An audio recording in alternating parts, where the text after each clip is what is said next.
नमस्कार मंडळी. तर मी स्वयंपाक करत असताना किचनमध्ये पिल्लूसुद्धा माझ्या मागं लगेच आलं. तर म्हटलं चला त्याला सुद्धा जेवायला बनवूयात.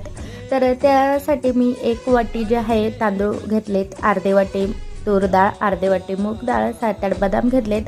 तांदूळ असे छानपैकी लालसर भाजून घेतलेले आहेत. डाळीसुद्धा व्यवस्थित छानपैकी भाजून घेतलेत. सगळं एकत्र करून बदामसुद्धा मी पीस कट करून घेत आहे की जेणेकरून दळताना प्रॉब्लेम येऊ नये म्हणून, नाहीतर मग ते असे कुटके राहून जातात.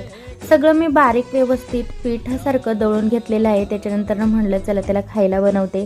1 चमच तूप टाकलेलं आहे. त्याच्यात मी थोडे जिरे टाकणार आहे फोडणीला चवीसाठी आणि थोडं पाणी टाकणार आहे.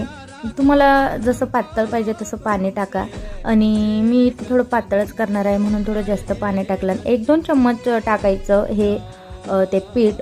ते खूप सारं होऊन जातं, डिश भरून होऊन जातं. तर इथं बघू शकता त्याचं आरामशीर पोट भरून जाईल एवढ्यात.